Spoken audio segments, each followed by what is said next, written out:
supuesto, a nuestros invitados, para que conversemos justamente de todo esto que va a pasar para el 18 de septiembre, todas estas cosas de que adelantaron los toques de queda, ¿de qué estamos hablando? Bueno, tenemos ya preparado, hoy día estamos con panel, Daniel, ¿qué te crees? Al doctor Joc Ramón Kong, médico, emergenciólogo de la Universidad de Chile, @doctor911-CL, y Michel Delerve, experto en gestión de emergencia y preparación comunitaria, @Michel Delerve. Justamente, tal como su nombre lo dice. Así que estamos listos para comenzar. ¿Cómo están los dos? Bienvenidos a La Voz de los que Sobran. Hola, muy bien, muchas gracias por la invitación. Saludos. Saludos. A todo el panel. Eso. Hola, doctor, ¿cómo está usted también ahí? Hola. ¿Cómo están? Buenos días, gusto saludarlos a cada uno de ustedes. Aquí estamos, tranquilos, en semana de vacaciones, pero hoy día me tomé un break. Ah, mira. Hay mucho acontecimiento. Hay mucho acontecimiento. ¿Estabas de vacaciones y fuiste a trabajar? Se me tomé un break general en medio y tuve que ir a cubrir mi turno porque no me pudieron cubrir. Así que hasta ahí llegaron mis vacaciones. Hasta ahí llegó. Pero un ratito. Ya, chuta, sí. A todos nos pasa. Andamos todos medio cansados también, ¿no? Ya después ha sido intenso estos últimos meses. Pero parece que el que se quería tomar vacaciones, o al menos así lo vieron algunos, era el COVID. Que se tomaría vacaciones para el 18. Se levantarán cuarentena por 3 días para fiestas patrias. Sin embargo, se va a adelantar el toque de queda. Ahora venía leyendo eso. La verdad es que hay preocupación general. Hay preocupación general por lo que suceda para el 18. Las indicaciones son complejas de entender porque se puede juntar, no se puede juntar, va a haber un permiso especial que hay que pedir en la comisaría virtual. Michel, tú que eres experto en comunicación de riesgo, ¿qué te parece lo que está pasando justamente para estas fiestas patrias? Que yo me imagino que muchos y muchas estamos preocupados por lo que pase ahí. Bueno, lo primero es que nunca nos olvidemos que el tema de la comunicación genera percepción. Por lo tanto, puede haber una percepción de mayor seguridad, mayor inseguridad. Eso afecta directamente lo que es la calidad de vida. Y eso nunca debemos olvidarnos. Aquí no solamente estamos hablando, o sea, no estamos poniendo al virus en el centro, estamos poniendo a las personas, y las personas son incluso mucho más complejas que el virus.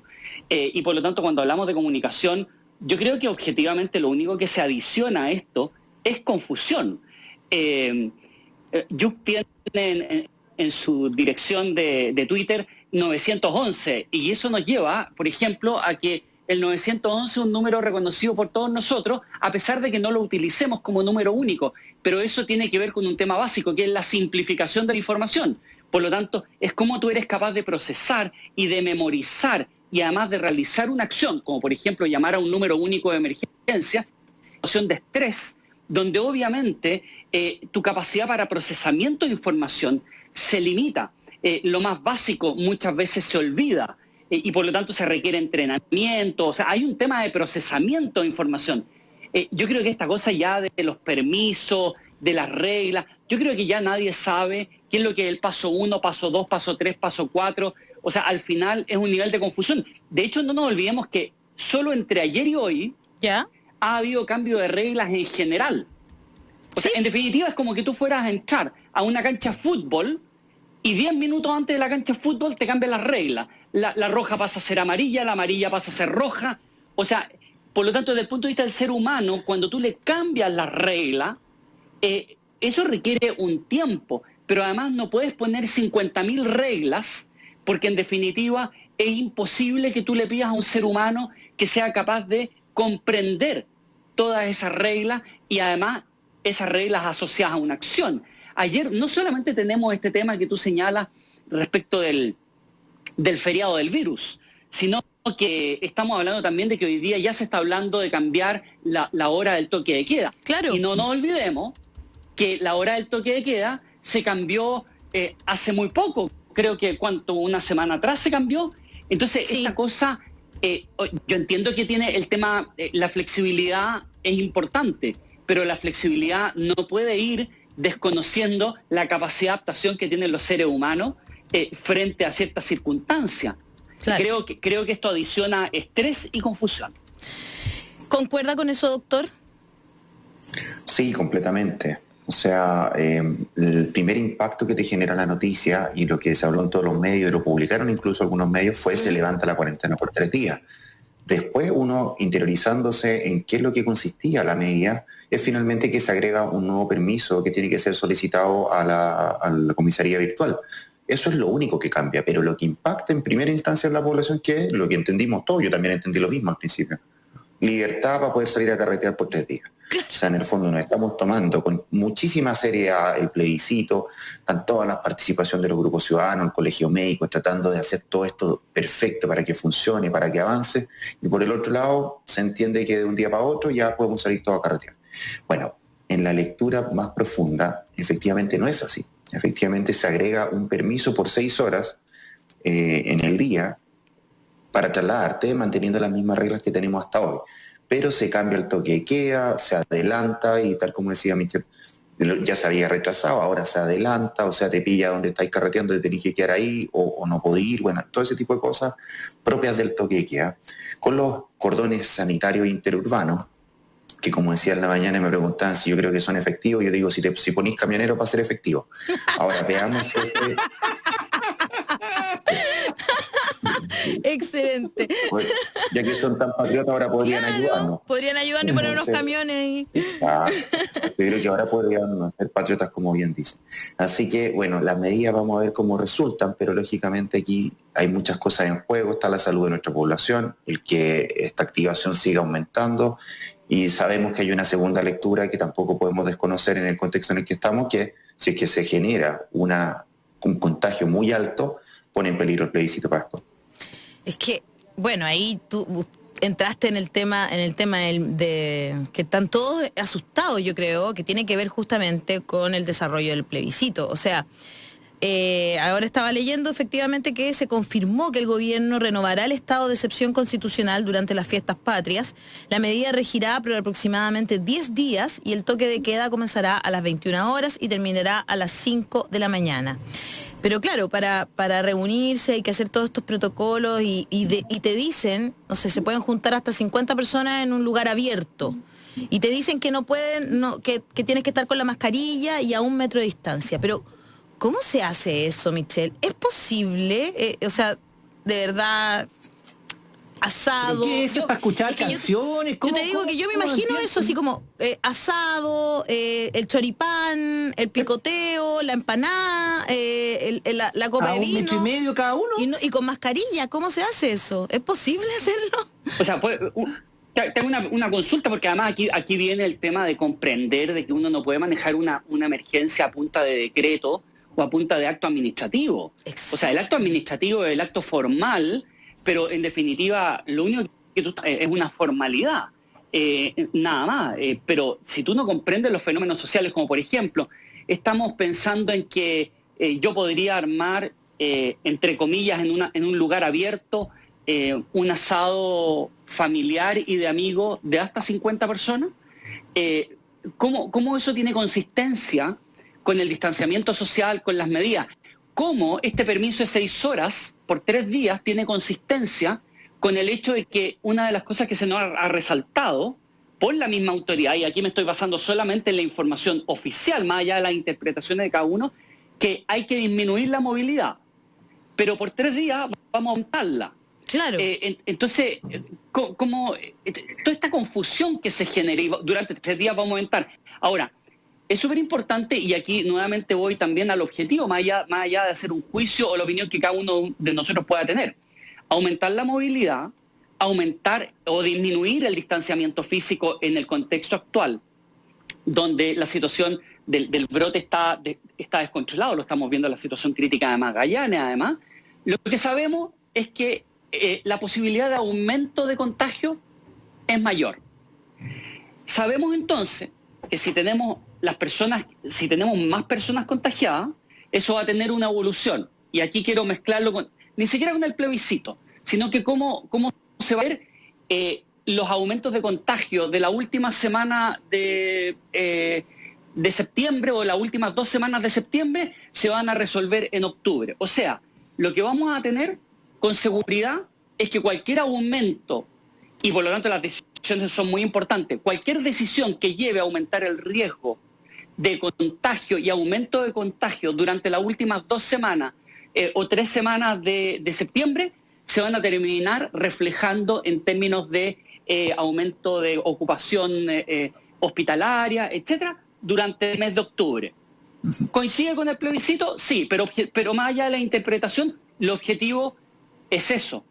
Por lo tanto, llama la atención que todas las decisiones que se están tomando, ninguna, al menos hoy día uno puede decir, busca disminuir la cantidad de contagios. Eso yo creo que es bastante objetivo y que el impacto entonces del potencial aumento hoy día lo vamos a ver principalmente en el mes de octubre, como la resolución de lo que está ocurriendo hoy día en Magallanes, también lo vamos a ver de manera crítica en las próximas 2-3 semanas desde el punto de vista cierto de emergencia, de lo que tiene que ver incluso con los reportes diarios. Claro. Porque hoy día lo que ha crecido fuertemente es, primero, se disparó el tema de la cantidad de casos y aumentó significativamente la ocupación hospitalaria. Claro. Pero todavía nos falta, sí, claro, hace un par de días, claro, al menos de acuerdo a la Sochimi, estaba en 100%. A ver, pero además, miren en materia comunicacional.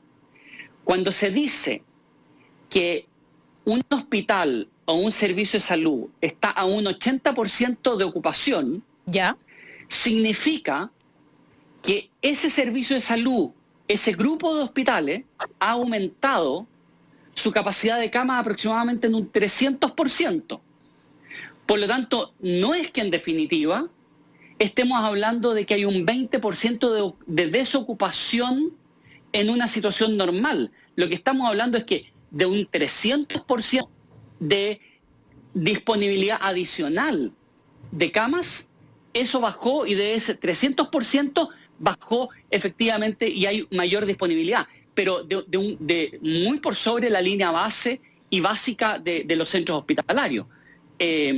Por lo tanto, también es un poquito tramposa la palabra, porque uno no podría decir que un 80%, un 70% hoy día es sinónimo de que ese hospital está normalmente. Claro. Normalmente me refiero prepandemia. Algunos comentarios que tenemos a esta hora ya. Cristian Garrido dice, no olvidar, los contagios de fiestas patrias recién aparecerán con síntomas la primera semana de octubre, que es lo que ustedes estaban diciendo. Marlene Castillo dice, no hay que pescar al gobierno nefasto, hace rato que están fuera de la lógica, es pura provocación al raciocinio de los habitantes de este país. Y Paula CJ dice, pregúntenle al doctor Kong si tiene algún sentido el toque de queda y los militares en la calle, doctor. Ya, a ver, retomando un poquito la pregunta previa que bien respondía Michelle, hay más de una lectura, me parece, y que tiene algunos puntos que incluso han sido considerados por distintos estamentos médicos, en el sentido de promover el quédate en la casa. Esto, de hecho, yo lo compartí en mis redes sociales, porque me parece que la estrategia de control de daños en este caso apunta a lo siguiente. Hablamos, o lo que más o menos uno puede conversar en grupos familiares de amigos, es que están todos chatos, las cuarentenas han sido súper largas y la gente va a carretear igual. Claro, eso es como lo que vuela en el aire. Hay que entenderlo, ¿no? Claro. Exacto, eso es el secreto a voces. ¿Sí? Aquí más allá del médico es como uno lo entiende como ciudadano. Entonces, si la gente va a salir a carretear igual, lo que se propone es, a ver, hagámoslo en una dirección. Esto los ginecólogos lo entienden muy bien. Cuando están en un parto natural y ven que va saliendo la guaguita, ante el riesgo que se rompa el piso pélvico, se hace una incisión para dirigir en un sentido la ruptura y luego se sutura. Perfecto. Para evitar de que se destruya todo. Eso se llama episiotomía. Entonces sería una teoría como la episiotomía, dirigir el corte en un sentido para que se raje hacia allá y no se te rompa todo. Y en ese sentido podríamos aplicar parte de la estrategia que ha utilizado Nueva Zelanda, así que hay que ponerle inteligencia. Ya que nos están poniendo las reglas, entonces, a ver, bailemos mejor. ¿Cómo hacerlo? Y lo que Nueva Zelanda hizo después de tener todo cerrado durante 4 semanas, o cómo ellos se concentran durante 4 semanas, ellos no dejan de salir a pasear o a caminar, pero siempre que haya distanciamiento social. Se cierra todo el comercio, está todo cubierto, los costos básicos, todo lo que nosotros peleamos por 5 meses, bueno, desde el día 0. Pero se permite salir y caminar. Pero tiene un punto clave, que son las burbujas. La burbuja se considera lo que es tu familia, tu grupo, o donde tú estás y donde en el fondo no existen las mascarillas dentro de la casa, uno no anda con mascarilla con la familia, ¿cierto? Claro. La de juntarse pocos grupos es unir 2 burbujas, o sea, Mi familia, y más o menos lo que hablamos con Daniel otra vez, yo me he cuidado 15 días. Mi hermano, la familia de mi hermano se ha cuidado 15 días. Entonces para este 18 nos queremos juntar. Bien, entonces junta 2 burbujas, pero no más de 2 burbujas, cosa de que el riesgo, ya que lo vamos a hacer, lo hacemos bien. Claro. O sea, en el fondo, es bastante ingenuo decir, nadie se va a juntar. Mentira, se van a juntar, pero hagámoslo bien. Juntemos 2 burbujas y si esto funciona, vamos a tener entonces un daño dirigido porque van a ser mucho menos los casos que si yo invito a mi casa, la abro de par en par y digo que vengan 10 y total mi patio es grande, 10 de cualquier lado, más de alguno va a tener el virus y eso después se va a 10 familias. Te fijas, aquí tú por último lo contienes. Esa es la estrategia que va en el paso 2 de Nueva Zelanda. Ahora, en términos de si los toques de queda tienen algún sentido, me parece que va en la línea de la contención, no le veo otra lógica. Lo que no encuentro ningún sentido es porque los fusiles, o sea, que le vaya a disparar un virus microscópico o le vaya a disparar a alguien que sale a caminar en la calle. Eso es algo que no tiene lógica alguna. El poder de fuego es desmesurado. Claro. Entonces, me parece que la señal no es la correcta en ese sentido, pero los toques de queda, de alguna manera u otra, van a evitar para el 18, por lo menos, que la gente salga en la noche y siga carreteando en la calle o otras cosas, me imagino yo, por algo lo adelantan, para dar una contraseñal. Ahora, en suma y resta, mientras hagamos esta estrategia ordenada y si sumamos la teoría de las 2 burbujas, vamos a andar mejor y vamos a cuidar nuestro plebiscito. Considerando lo que dice el doctor Michel, me parece muy interesante esto de las burbujas, ¿verdad? De cómo deberíamos comunicar, qué deberíamos decirle a la gente sobre lo que pase para el 18, considerando justamente todo lo que está diciendo el doctor, que evidentemente todos tienen ganas de juntarse con su familia. Yo, por ejemplo, no veo a mi mamá, a mi papá, ni mi Valparaíso, ni el mar, ni mis hermanas, ni a mis sobrinos, desde todo este tiempo, digamos. Entonces uno le dan ganas de, ¿no es cierto?, de juntarse, incluso de abrazarse, te dan ganas, porque somos seres humanos y nos gusta, ¿no? Nos da energía hacernos cariño. Entonces, pensando en todo ese tipo de cosas, en que también toda la gente ha estado carreteando sola en la casa y ahora va a tener la posibilidad de juntarse con otros. ¿Cómo debería ser la comunicación que realmente usar el gobierno para que las medidas que está explicando el doctor se usen, pues, que realmente seamos conscientes y no lo hagamos por una cosa represiva, sino como con conciencia de que si nos cuidamos cada uno y todos juntos, vamos a llegar bien, por lo menos al plebiscito del 25 de octubre. Yo creo que lo primero es que tiene que ser simple y de alcance masivo. Y creo que esto de estar a gotera, en términos de estar entregando la información, lo único que hace es complicarla. Hoy día yo creo que lo que está instalado es, bueno, ¿y cómo va a ser la cuestión el 18 de septiembre? Esto es como si uno fuera a ver a Yuk y a uno lo revisaran, le tomaran exámenes, pero en definitiva él nos dijera, mira, hoy día te paso la receta para esto, pero ven pasado mañana, porque quizás te voy a dar otra receta. Claro. Y me pasa no, lo que va a hacer él es que probablemente me va a dar una receta o varias recetas en el mismo momento y me va a decir, mira, este es el tratamiento, esto es lo que tienes que seguir, y más aún, en una receta, en un papel va a tomar y me va a decir, mira, esto es lo que tienes que hacer, te lo tomas a las 9 de la mañana, acompañado de alimentación, esto no puede ser así. O sea, me da de una u otra manera una suerte también de decálogo. No solamente me da las normas, me las da ordenadas para que yo las entienda. Porque el objetivo del médico es que yo comprenda. No es que él simplemente cumple administrativo de darme un diagnóstico. O sea, el objetivo aquí es que yo me sane o finalmente pueda vivir adecuadamente, por ejemplo, con una enfermedad, como podría ser, por ejemplo, el caso de la diabetes, que tiene muchas instrucciones, ¿cierto? Y cambio de hábitos. En este caso, estamos hablando de cambios de hábitos que además van a venir para el 18, claro. o cambio de costumbre en términos del horario, etcétera. Yo creo que aquí lo primero que debería hacerse de manera urgente, que no se hizo ayer, pero que debería hacerse, es decir, ok, tomamos la decisión de 18, 19, 20. Estas son las 10 medidas para el 18, 19, 20. O sea, estas son las reglas del juego para que salgamos a la cancha el 18, 19, 20, y eso acompañado de una campaña potente, de manera tal de que yo ahí recién puedo empezar a esperar la corresponsabilidad social. Pero yo no puedo esperar que la comunidad se involucre si yo no soy capaz de decirle cuáles son las reglas del juego. Es decir, si yo abro la cancha y me meto a jugar, pero nadie me ha dicho que pegarle un empujón a mi compañero me pueden echar, o eso está... Bueno, nadie me puede echar por darle un empujón porque no estaba dentro de las reglas del juego. Entonces, si la gente no sabe y tiene ya asumido que el toque de queda es a 1 hora y no tiene la información, porque probablemente lo que tengamos si no hay una buena campaña es que la gente vulnere esa nueva hora de toque de queda. Finalmente lo que tengamos entonces es problema de orden público donde exponemos además a las personas a confrontarse con la fuerza pública, que en estado de excepción no está compuesta solamente por las policías, sino que es también compuesta por las fuerzas militares. Entonces, claro. creo que ahí en comunicación hay un tema fundamental y es siempre pensar que lo que uno busca, yo lo señalaba muy bien en términos de la experiencia de Nueva Zelanda, y respecto de lo que hacía la analogía con el tema de los camioneros, uno lo que tiene que buscar no es solamente decretar la medida, es que la medida sea efectiva. Eso es lo importante. Claro. Cuando yo lo voy a ver y me dice, por ejemplo, mira, yo te voy a dar este medicamento, lo que él busca es que yo me tome el medicamento. O sea, ese es el propósito del médico. Bueno, ¿cuál es el propósito de la autoridad? ¿Solamente decretar o que efectivamente la conducta se instale y que efectivamente esa conducta implica protección personal, individual, familiar y también el bien común?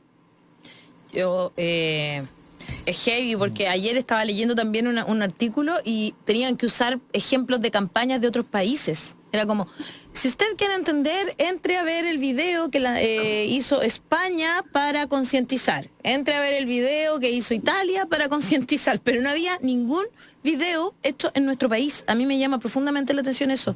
No hay campañas realmente... que nos llamen la atención, ¿no es cierto?, efectivas, que lleguen a la opinión pública. Nicobre Ferrilo dice en YouTube, en confinamiento la actividad cerebral y nerviosa de estrés no permite incorporar tantos cambios de un día para otro, que es lo que decía Michelle. Paola HB dice, ¿habrá posibilidad de acusar al gobierno de aplicar mal las medidas y no tratar de disminuir los contagios? Contraloría, Fiscalía, un recurso de protección, alguna cosa, dice Paola. Pregunta, ¿no? En Facebook, el Comando Pruebo Villarrica dice, ¿hay un protocolo del CERVEL? Escuchamos que la postergación del plebiscito depende del aumento de las camas UCI. Se supone que sí hay un protocolo del CERVEL, pero yo no he escuchado eso de... ¿Hay? ¿Sí? Yo lo conozco. A ver, doctor, cuéntenos. Sí, hay un índice que va a ser el índice crítico sanitario y que tiene relación con lo que decía Michelle, precisamente, que es el índice de ocupación de camas críticas.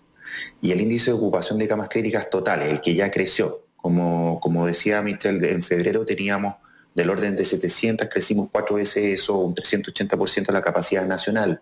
No todos los hospitales crecieron eso, por supuesto. Hay hospitales regionales que llegaron 1, 2, 3 ventiladores y estaríamos listos. Y otros que nunca tuvieron médicos intensivistas y tuvieron que llegar a fortalecer las unidades. Entonces, esto es a nivel nacional, 400% del total que partimos. Si se ocupa el 95%, se decretará no viable el plebiscito. El 95% de todas las camas. ¿Por qué? ¿Qué responde esto? Responde a que no tienes capacidad de respuesta para más enfermos, que no tienes capacidad de respuesta para más enfermos críticos, fundamentalmente. Para hacer la analogía, cuando nosotros estuvimos en junio en la metropolitana cercano al pic de la primera gran oleada, teníamos en 96% continuo, 96-97% continuo de las camas críticas con ventiladores utilizadas en todo Santiago. Sector sur, oriente, hospitales de base como el Sotero del Río, claro. Barros Luco contaban 1 o 2 ventiladores al día.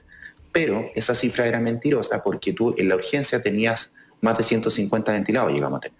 Entonces, tú esperabas que se te muriera alguien en la UCI o se fuera de alta, era más probable lo primero, para que subiera alguien de la urgencia que ya estaba intubado esperando por ese ventilador mecánico. Ese fue el nivel de ocupación que tuvimos nosotros en ese momento. Terrible. Por lo tanto, si estamos cercanos a ese nivel nuevamente, o sea, sobre un 95%, no hay capacidad de respuesta, no hay duda alguna que se frena toda actividad y que vamos a tener que claustrarnos todos. Y fue cuando estaba el discurso de hibernar, no sé si se acuerdan. Ese era el nivel de estrés al que tú tenías sometido tu sistema sanitario. Por lo tanto, si nos llegamos a acercar a eso, eso ya está estipulado.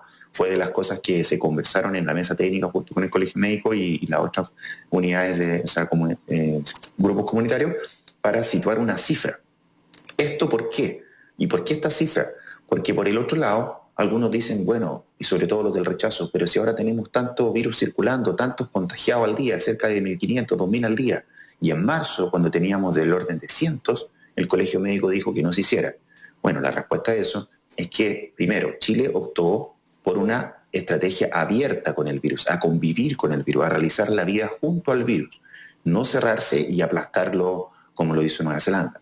Por lo tanto, nosotros vivimos con el virus y incluso viviendo y con esta cantidad de casos, el paso a paso sigue avanzando, la actividad económica sigue, la actividad laboral presencial sigue, por lo tanto, la actividad democrática y los plebiscitos que son puntuales de 1, máximo 2 días, ¿se pueden realizar con las medidas sanitarias? Por supuesto que sí, porque es parte de la estrategia que el gobierno ha implementado. Aquí los médicos y la voz de los médicos es tratar de buscar mayores seguridades sanitarias, pero ¿quién va a finalmente dar la seguridad? Es el propio gobierno. Así que esa es la real respuesta de por qué hoy día sí. Hoy día sabemos manejarnos mejor con el virus y ya estamos en un plan de convivir con él. Claro, ahí... ¿Cuánto es la capacidad crítica hoy día? ¿En cuál usted dice llegar a 95 y pensando que se creció en un 400% desde febrero a ahora y explicaba... Del orden de 2.700 camas críticas. Esos son en Chile, del orden de 2.700 camas críticas totales en Chile. Ya. Hoy día tenemos 500 ventiladores libres en Chile, y fuera de que dijeron de baja algunos ventiladores chinos que tenían fallas técnicas importantísimas, que son las que logró traer el presidente de la CPC cuando fue a negociar, ¿se acuerdan? Y que trajo ventiladores. Bueno, muchos de ellos fueron dados de baja. Hoy día salió el artículo y estos no daban las indicaciones técnicas que uno requería en términos estrictos, y esto lo sabe mejor alguien técnico, pero el PIP, que en el fondo presiones de ventilación y volúmenes de ventilación incorrectos. Por lo tanto, se dieron de baja. En esa guerra por los ventiladores. Es a discutirlo. Sí, no, va a ser temón. Va a ser temón hoy día y mañana probablemente. Bueno, con todos esos ventiladores... Sí, disculpa, para terminar. Nos quedan 500 libres, más cánulas de alto flujo que son etapas intermedias para poder manejar pacientes críticos. Adelante, Michel. Sí, mira, no, lo que pasa es que yo quiero señalar algo y reforzar algo que dice Yuk en términos del nivel de estrés al que llegó nuestra red asistencial, pero que también es un temón que todavía no ha salido y que siendo hoy día, con todo lo que está pasando, puede ser un detalle, pero en región metropolitana, en uno de los peores momentos, llegamos a tener casi 200 personas conectadas a máquinas de anestesia, cuando diariamente se entregaba información de que había disponibilidad de ventiladores mecánicos. Entonces, a mí siempre me ha quedado la duda, ¿por qué siendo la conexión o la ventilación vía máquina de anestesia, solo en región metropolitana prácticamente hubo que utilizar 200 o tener 200 personas ahí, cuando sabemos que es el último recurso?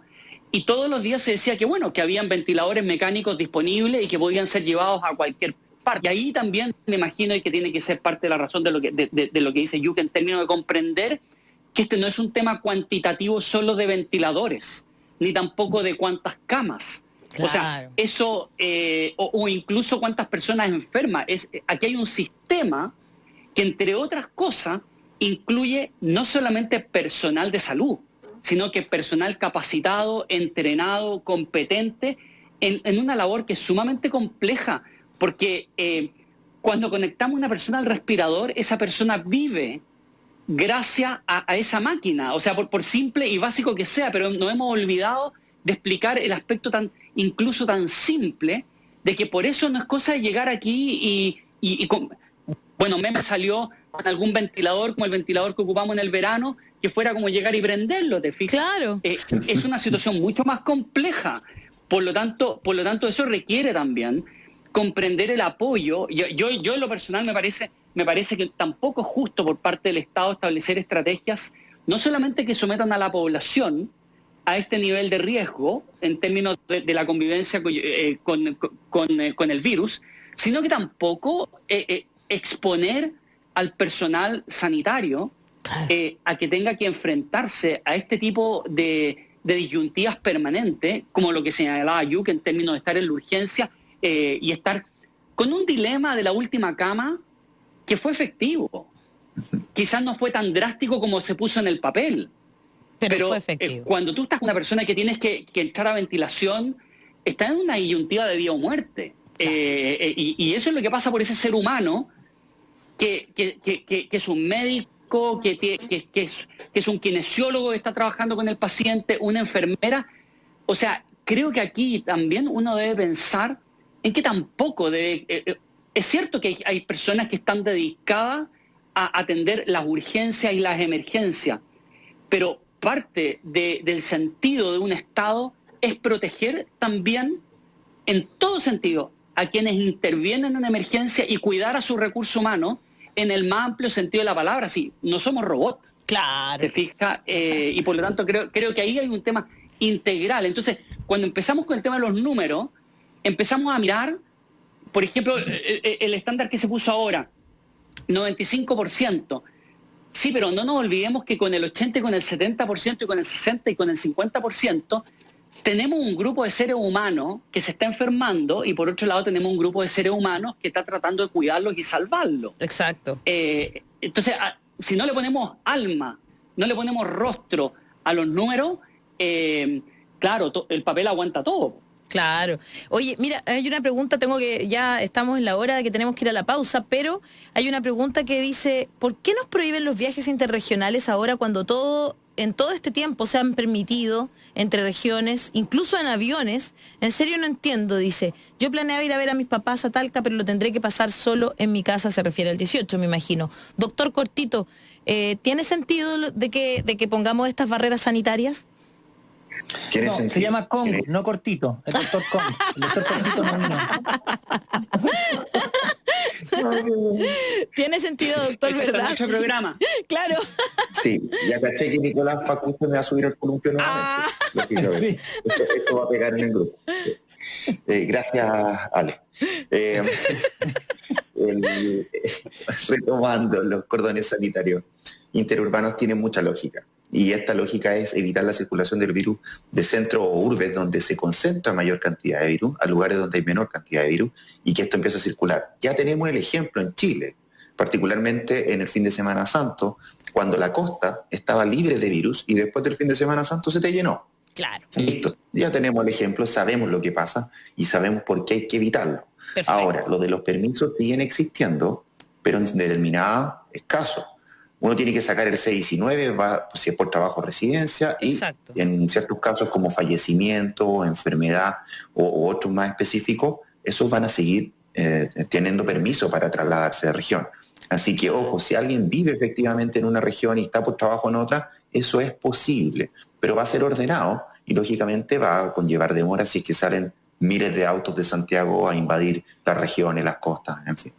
Perfecto, entonces para que usted entienda, y como dice Negrita Vane aquí, si queremos votar en octubre, quédate en casa, en septiembre comparto ese mensaje de Negrita. Sí, por una vez la vida que no sea una celebración apoteósica el 18 de septiembre para cuidarnos por un evento que va a ser histórico en el contexto chileno. Claro, vale la pena hacer la empanada en la casa y bailar la cueca con la señora, porque después tenemos una responsabilidad enorme frente al país. Entonces, uno entiende, ya estamos cansados y así y se dice además que Latinoamérica ha tenido las cuarentenas más largas y yo creo que también ha sido porque como somos nosotros, no cumplimos, salimos. Hay también necesidades de salir porque el 30% de la población... Cómo vivimos también, más hacinados, etcétera. Entonces, es explicable, no somos europeos y no tenemos el apoyo estatal. Pero valdrá la pena este 18 de septiembre, no será la primera vez que uno... Oye, y acuérdense que después de este 18, que es una de las barreras para el plebiscito que ya preveíamos hace algunos meses, después se nos viene el 18 de octubre, que celebramos un año que partió la manifestación. Yo llamo y aprovecho tu programa para que corramos esa fecha para el 25, cosa de que en el 25 celebremos nuestras casas con medidas sanitarias, pero que el 18 no se nos ocurra echar por borda una semana antes del plebiscito por salir a manifestarnos a la calle, y me parece Muy que es un cierto. riesgo totalmente innecesario. Así que también tratemos de patearlo para después. Y hay otras formas también de conmemorar las fechas. Pues el 18 de octubre podemos conversar, debatir, reflexionar, hacerlo de otras maneras desde nuestras casas. No es necesario salir. De todas maneras, estoy muy, pero muy de acuerdo. Nos vamos con ese consejo. Michelle Delerp, muchas gracias por estar en La Voz de los que Sobran una vez más. Doctor Yuk también. Les encantó el panel al público, así que muchas, pero muchas gracias por estar. Nos encontramos en otra ocasión. No me cabe ninguna duda. Gracias, que estén muy bien. Chau, chau. Nosotros nos vamos a una pausa aquí en La Voz de los que Sobran.